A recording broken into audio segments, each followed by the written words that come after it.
আপনার কি বারবার সুগার ক্রেভিং হয়? রাত হলেই চকলেট, চিপস, জাঙ্ক ফুড খেতে ইচ্ছা করে?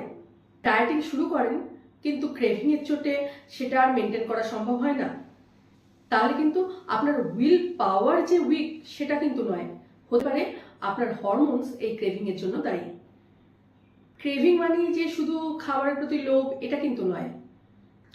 Sometimes it is hormonal imbalance, sleep disturbance, stress, insulin resistance, emotional eating, blood sugar imbalance.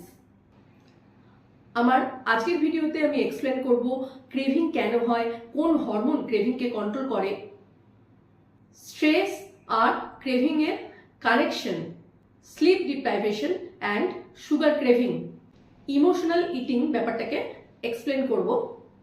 How to reduce cravings naturally, অর্থাৎ ক্রেভিংকে ন্যাচারালি কিভাবে কমাবেন, হরমোন ফ্রেন্ডলি ইটিং হ্যাবিট।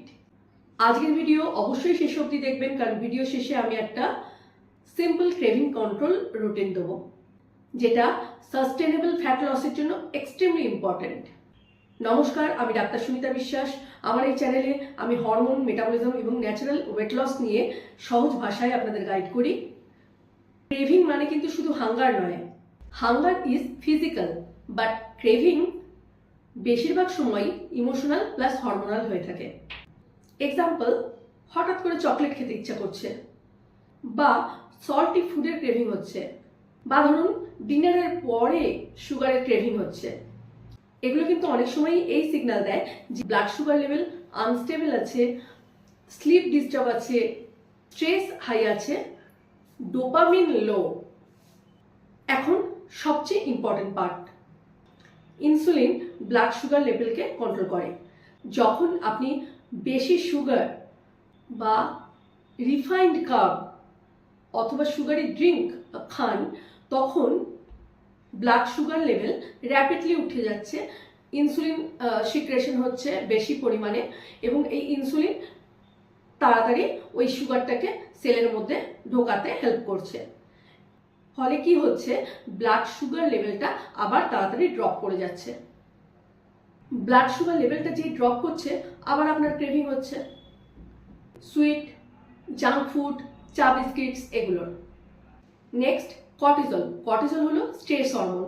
যখন আপনার বডি স্ট্রেসে থাকে তখন কর্টিজল লেভেল ইনক্রিজ করে।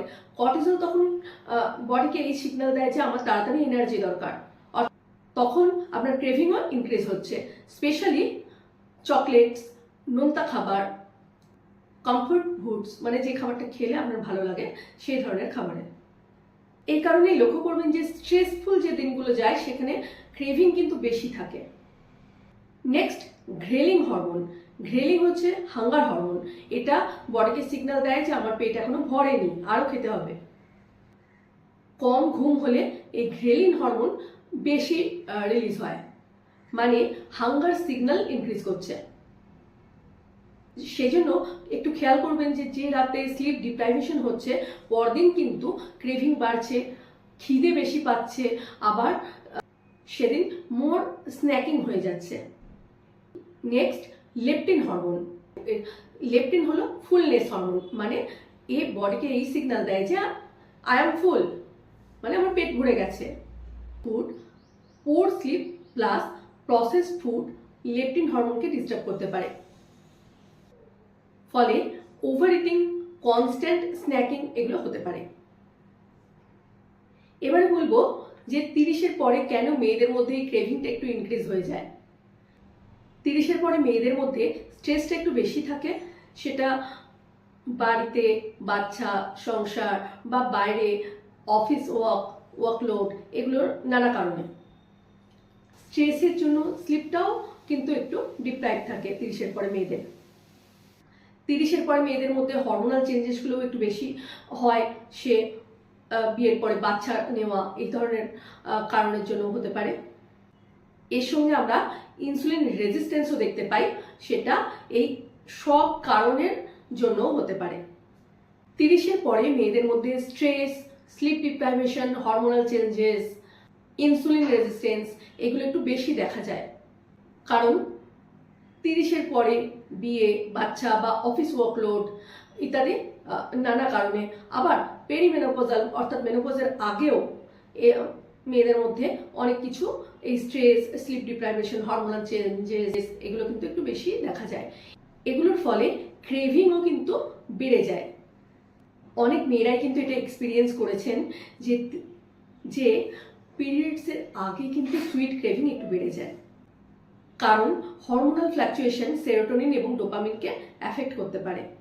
এখন খুব ইম্পর্টেন্ট একটা টপিক, যেটা হচ্ছে ইমোশনাল ইটিং। এটা নিয়ে একটু বলবো। অনেক সময় দেখবেন যে খিদে পায়নি, অথচ স্ট্রেস, লোনলিনেস, স্যাডনেস, এক্সহশন এগুলোর কারণে কিন্তু মানুষ খেতে থাকে। কারণ ফুড টেম্পোরারিলি ডোপামিন হরমোনকে রিলিজ করে। তাই স্ট্রেস থেকে আপনার খেতে ইচ্ছা করলো এবং আপনি খেলেন যখন, তখন ডোপামিন রিলিজ হলো, তো একটা টেম্পোরারি কমফোর্ট পেলেন আপনি। এটার জন্যই পরে আবার guilt, bloating, weight gain, frustration এগুলো হয়। This is not lack of discipline, it is often nervous system dysregulation. মানে এটা ডিসিপ্লিনের অভাবের জন্য যে হচ্ছে তা নয়, এটা একটা নার্ভাস সিস্টেমের ডিসরেগুলেশন হচ্ছে, তার জন্য হয়। এখন বলবো বিগেস্ট ক্রেভিং ট্রিগার যেগুলো, যেমন ধরুন পোর স্লিপ, যত কম ঘুম হবে তত কিন্তু ক্রেভিং বাড়বে। স্কিপিং মিলস, অর্থাৎ আপনি যদি একটা মিলকে স্কিপ করেন তাহলে দেখবেন যে ব্লাড সুগার লেভেলে একটা ক্র্যাশ হচ্ছে, এর ফলে পরবর্তী যে মিলটা নেবেন সেখানে ওভার ইটিং হবার চান্স বেড়ে যায়। ভেরি লো ক্যালোরি ডায়েটিং, অর্থাৎ আপনার যতটা ক্যালোরি প্রয়োজন তার থেকে যদি আপনি কম খান, কম ক্যালোরি ইনপুট করেন, সেক্ষেত্রে কিন্তু আপনার ক্রেভিং অনেকটাই বেড়ে যাবে, কারণ বডি একটা সার্ভাইভাল মোডে চলে যাচ্ছে। স্ট্রেস ওভারলোড, আপনার স্ট্রেস যত বেশি হবে, সাধারণত 30-এর পরে মেয়েদের ক্ষেত্রে দেখা যায় যে স্ট্রেসটা অনেক বেশি থাকে। বিয়ে, বাচ্চা বা বাইরের ওয়ার্কলোড, অফিস ওয়ার্কলোড এগুলোর জন্য হতে পারে। তো যত আপনি স্ট্রেসে থাকবেন, অর্থাৎ ক্রনিক স্ট্রেস কিন্তু আপনার ক্রেভিংকে অনেকটাই বাড়িয়ে দেবে। এবার একটা প্র্যাকটিক্যাল সলিউশনের কথা বলবো, যাতে ন্যাচারালি আপনার ক্রেভিংটা কমানো যায়।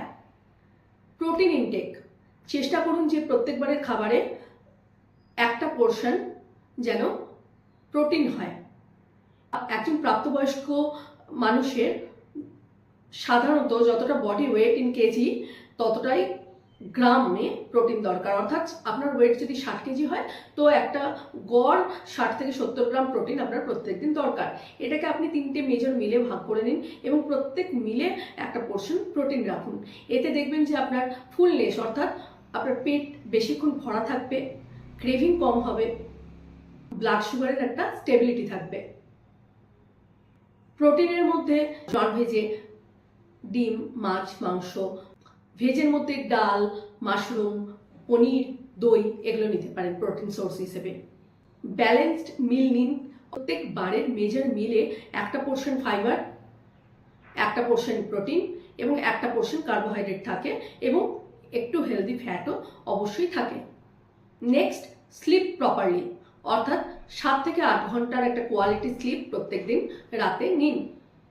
প্রপার হাইড্রেশন মেনটেন করুন, অর্থাৎ sometimes thirst feels like hunger, অর্থাৎ আপনার জল তেষ্টা পেয়েছে কিন্তু আপনার মনে হবে খিদে পাচ্ছে। ম্যানেজ ইউর স্ট্রেস, স্ট্রেস লেভেলকে কমপ্লিটলি জিরো করা সম্ভব নয়। ব্রিদিং, ওয়াকিং, মেডিটেশন, যোগা এগুলো দিয়ে কিন্তু স্ট্রেসটাকে একটু নিয়ন্ত্রণে আনা যায়। Avoid keeping triggers food nearby, আপনার হাতের নাগালেই, চোখের সামনে যদি সুগারি ফুড, জাঙ্ক ফুড, নোনতা খাবার এগুলো যদি থাকে, তাহলে আপনার স্বভাবতই ওগুলো খেতে ইচ্ছা করবে, অর্থাৎ ক্রেভিংও বেড়ে যাবে।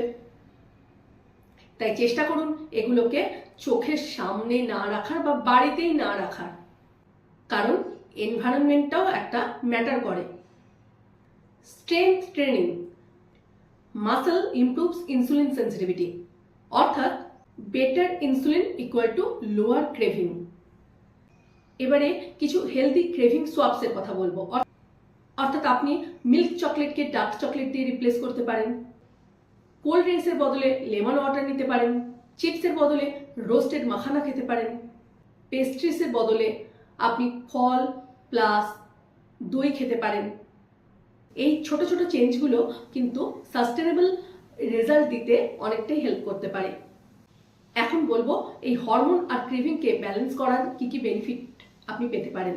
যখন আপনার হরমোন স্টেবিলাইজ হয় তখন আপনি দেখবেন আপনার ক্রেভিং রিডিউস করেছে, এনার্জি ইমপ্রুভ করছে, মুড ইমপ্রুভ করছে, better fat loss, less emotional eating, stable appetite, improve metabolism, life become easier, অর্থাৎ জীবন অনেকটা সহজ হয়ে গেছে।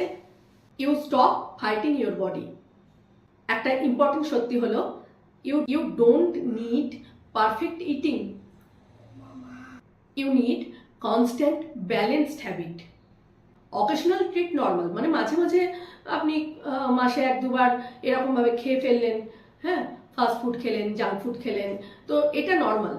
বাট আপনার যেটা দরকার সেটা হলো awareness, balance, sustainability, not punishment. আজকের ভিডিও থেকে এটা মাথায় রাখবেন যে ক্রেভিং কিন্তু সবসময় যে একটা ল্যাক অফ কন্ট্রোল তার জন্য হচ্ছে তা নয়। অনেক সময় hormonal imbalance, lack of sleep, stress, blood sugar instability, এগুলো কিন্তু ক্রেভিংকে ট্রিগার করে। যদি আপনি sustainable fat loss, better energy, hormone balance, fewer craving চান, তাহলে আজকে থেকেই বডি হিলিং এর উপরে ফোকাস করুন, নট জাস্ট ফোর্সিং ডায়েটস।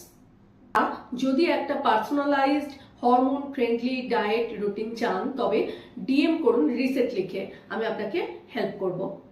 আমার আজকের ভিডিও ভালো লাগলে অবশ্যই আমার চ্যানেলটিকে লাইক, শেয়ার, সাবস্ক্রাইব করবেন। পাশে থাকা বেল আইকনটি টিপে দেবেন নিত্য নতুন আপডেট পেতে। আমার ফেসবুক এবং ইনস্টাগ্রাম পেজকে ফলো করুন। দেখা হচ্ছে নেক্সট ভিডিওয়ে।